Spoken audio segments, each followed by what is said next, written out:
Good morning, dear students. Today I am going to explain you about a new chapter, what is known as vermiculture, which is also called worm farming. First, let me go through some introductory aspects here. You know, the term vermis means worm and cultura means growth. So, vermiculture is being used to do compost, and the composting is done with the help of earthworms, and it is known as vermicompost. The habitat, habits, nutrition, reproduction of different earthworms differ, hence, the need to select the proper species for the given need. Some important aspects. First thing is habit and habitat. You know, these earthworms are found everywhere except in sandy soil and soil deficient in humus. It is found in upper layers of slightly damp soil and 1 acre of land, roughly consisting of about 50,000 earthworms. Now, some nutritional aspects of earthworms. They feed on dead organic matter, and secretions of the intestinal tract release the plant nutrients in simple forms in the form of castings. And the castings contain 5 to 11 times of available nitrogen, potassium, and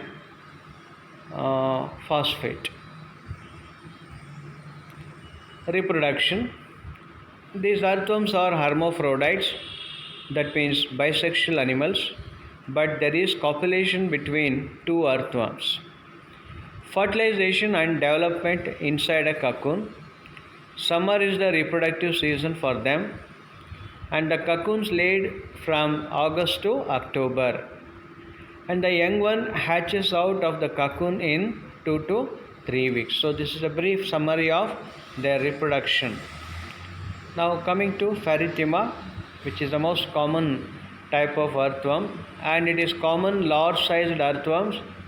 Most common species in India, that is Pheretima postuma, and their requirements are similar to those of night crawlers, a kind of earthworms, and some other earthworms called fieldworms. They are soil living species. So this is the photograph or the image of this Pheretima postuma. Dear students, all of you must have seen this earthworm. You know, the body is having metameric segmentation here, and in addition to that, it is the cephalization that can be seen very distinctly here, and the body of this earthworm consisting of a mouth and clitellum and other such regions. Okay, and there will be the openings of both the male and female reproductive systems, like male genital pore and female genital pore. And on the side of the body of this earthworm, you see a small hair-like outgrowths, what are called as setae, which are the locomotory organs. Now coming to types of earthworms, there are 3 categories that earthworms fall into, and these can be defined by that part of the environment the worm predominantly inhabits. These 3 main types of earthworms are epigeik forms, which are also known as surface dwellers because they live above soil level, and the second type endogeik forms, which live below ground, and anasic forms, which live below soil level but explore it and above soil level to find sources of food. And it's important to note and understand that the differences that these types of worms have in order to recognize their differing roles within our ecosystem. For example, a worm that is good for composting will likely be an epigeik form or the epigeik worm, as these worms feed voraciously and quickly excrete nutrients to help the decomposition of compost. A well-intentioned gardener might move worms found in compost to their garden soil in an effort to improve soil quality, But as these worms do not burrow and will not happily live below soil level, they will be useless if placed amongst plants. Now coming to the first type, epigeik form. Epigeik is the Greek translation for on the earth, because these worms do not build burrows and instead reside amongst decaying organic matter on the soil surface, and these are also sometimes called compost earthworms or surface dwelling earthworms. As they live on the surface of the soil amongst piles of the leaves or compost heaps. They feed on decaying plant matter, leaf litter, and dung. They are weak burrowers, that means normally they do not construct burrows, and therefore prefer to live amongst loose organic materials and topsoil.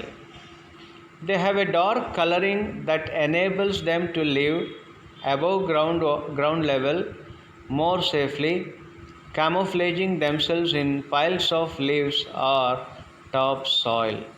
So it is evident that these are surface dwellers. Their dark pigmentation also helps to protect them from UV rays. They have strong muscles for their size, which enables them to move faster than other types of earthworms, which is important as living above ground they are most at risk from predators.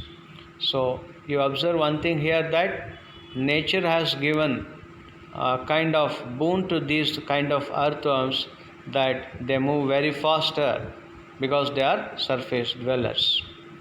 These worms are important in composting and are known to rapidly consume and excrete composting material to help it break down more quickly. They are also able to reproduce very quickly, increasing the population of worms within the compost. They are small in size, usually ranging from between less than an inch up to 7 inches in length. So these are some informations about epigeik worms. So this is the photograph of epigeik worms. You see they have a very dark pigmentation and they are generally found on the topsoil. Now coming to second type, endogeik forms. As the name itself suggests, endogeik translates from Greek to mean within the earth. Endo means within.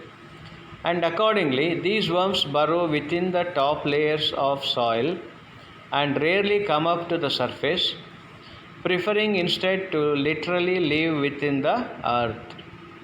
They are most commonly found in the uppermost layers of soil, where they create semi-permanent horizontal burrows or under rocks and logs. Through some will burrow deep into the soil. They typically only make an appearance on the ground surface in instances of heavy rain, as the extra moisture prevents them from drying out. These worms are fairly small and generally measure between 1 and 20 inches. They tend to be very pale or translucent and colorless, and they have weaker muscles than epigeik worms, which means they move very slowly. They help to mix minerals and air within the soil and help with aeration as they eat the soil itself. So this is the photograph of endogeik worms. You can see the difference in the body pigmentation between the epigeik form and endogeik forms. Now coming to the third type, anasic worms. The term anasic is Greek, which means out of earth, because although these worms live below ground, they come up to soil level for their food. It's quite interesting here. These worms are those that burrow vertically in the mineral layers of soil, creating permanent burrows as deep as 6 feet below surface level. Their burrow systems are quite extensive and can be as big as 1 inch in diameter. These worms collect food from above ground in the form of organic matter such as fallen leaves and drag them back underground to their burrows. They are also known to eat soil and some litter. These worms encompass some of the most common types of earthworms, the worms which are used for fishing bait and night crawlers. They have very weak muscles and are the slowest moving of all types of worms as they do not have any need to move quickly. They have some pigmentation but are often a milky color, especially the native worms as they predominantly reside underground. They can drastically range in size anywhere from 1 inch to a huge 60 inches in length. So this will be the photograph of this anestic worms. Now coming to indigenous species of earthworms. As the name itself suggests, indigenous species of earthworms are those species of earthworms which are confined to our country or the native forms. India is one of the mega earthworm diversity countries. About 71% of genera and 89% of the earthworm species are endemic to India. Currently, 425 earthworm species and subspecies belonging to 10 families and 67 genera are recorded from India. So our country has a good number of species of earthworms. Examples are as follows: Ferrithima postuma, Desmogaster farina, Dravida japonica, Dravida nepalensis, Eisenia festida, Luteolus phosphorescens, Desania, Patonia, Malabarica, Pontoscolex corethrus, Peregrine lumbricides, Lumbricus cumulensis, Metaphyre howleti, Metaphyre penguina, Metaphyre bahley, etc. Now, the exotic species of earthworms. These are such species of earthworms which are imported from other countries for their better performance. Example: Pithemera, Polyferrithima, Megascolex, Notoscolex, Eudrilus eugeniae, Perionyx excavatus, Lampito mauricii. So these are some of the exotic varieties of earthworms.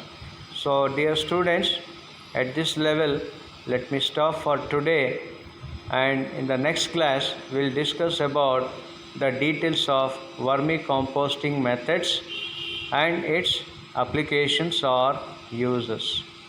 Thank you for now. Have a great weekend.